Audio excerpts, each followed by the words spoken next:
Absolute Vodka, they've refreshed their packaging, and there's two reasons I wanted to bring up and talk about vodka, Absolute Vodka refreshing things. One is that I love that they've and I'll share this for anyone watching on um, YouTube or watching the video of the episode.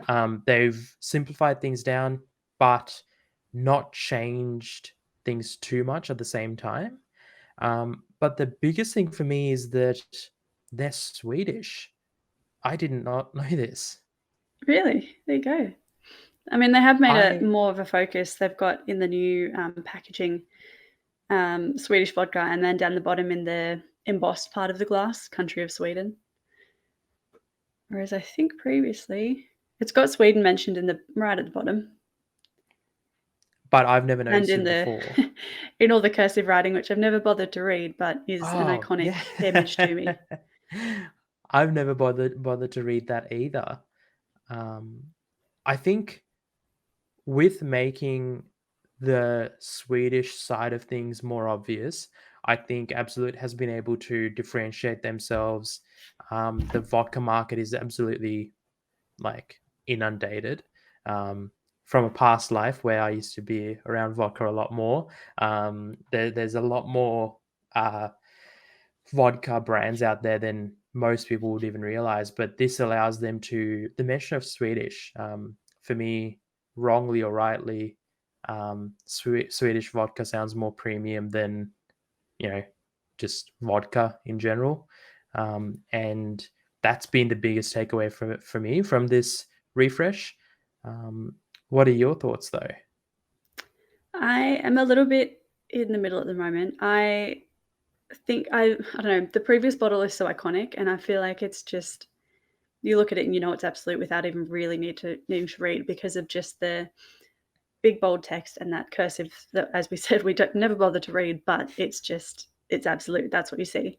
And they've also gotten rid of so I think on the back of the bottle, they tend to do like a bit of a graphic. And in the image above, you could see the A with a big A dot. Like a Looks like watermark? yeah, it looks like they've taken that away. And they tend to use that space as well previously for like really special edition bottles, which have all these different graphics and colors and blah, blah, blah. So they've really pared that back quite a bit. In the new one, I think they've got like a little house or something at the back. If you scroll down a little bit, I think I saw a little hint of it, whatever that graphic Mhm. is. It looks Much more like there's some simple. writing there that's illegible as well. Yeah, which maybe is the place where they manufacture it. Here we go. One source, one. Okay, so this is what used to be in cursive. Yes, okay, so they've simplified that. And I like it. I just wonder how they're going to do those special edition bottles and things in the same way, whether they'll continue doing that or whether they're really simplifying and focusing on that one new brand that they've got. I do like it Can though. I just mention this photography as well? They've I think they come across as very premium, even more premium than, I mean, I don't even know how much a bottle of Absolute vodka would cost. I haven't sort of, It's one of the cheaper ones. I was gonna say I didn't think it was, I mean it's they call themselves premium vodka. It's probably more I expensive think than every like a really single cheap. every bottle of vodka says that. I'm going to do a search as we. Okay, so it's a liter costs $60, so it's not. It's I not mean, the really my premium stuff that's like 80 or 90 Australian. But it's also not the, $40 bottle that you pick up. You don't really know what the brand that's is or you've never methylated heard of it and you'll spirits. never see it again. But yeah.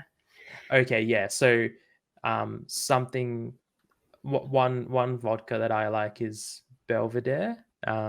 And so in comparison, Belvedere is $104 for a 1 liter bottle versus Mhm. $60 for a 1 liter bottle of Absolute. So it is it's not a, you know, it's a middle tier sort of Yeah. product. But to me, it comes across as quite a nice product, and this photography certainly aids in that. Yeah. I mean, I think this new branding that they've got is really simplified, and I think that it seems to be a bit of a trend where, like, the simpler it is, the more premium it looks, and the more info that's on there and the more colors and blah, blah, blah, the cheaper it can look.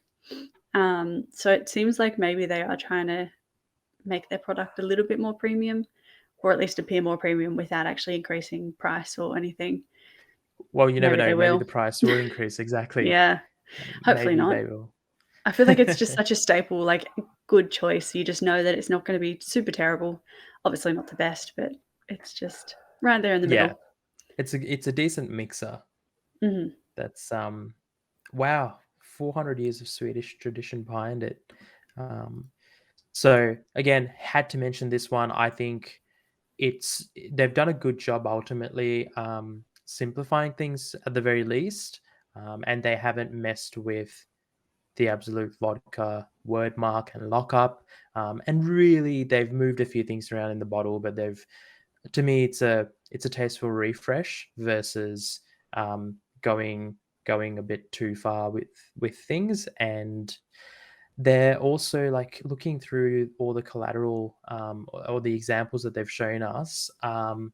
It it wasn't as much of a jump as was it Moe that we talked about in Shandon a Shandong. few episodes Yeah. ago, where Shandon made a clear change in well, not a change, but a clear step in a certain direction that Mm. Absolute has avoided going Yeah. down. I saw a bottle of Shandong in the wild the other day, and I thought it did look quite nice. It was pretty fresh, So I they've guess. updated Yeah. the Yeah, the packaging new one now. with the, map of the world thing that we Mhm. talked about. Yeah, it looked quite nice.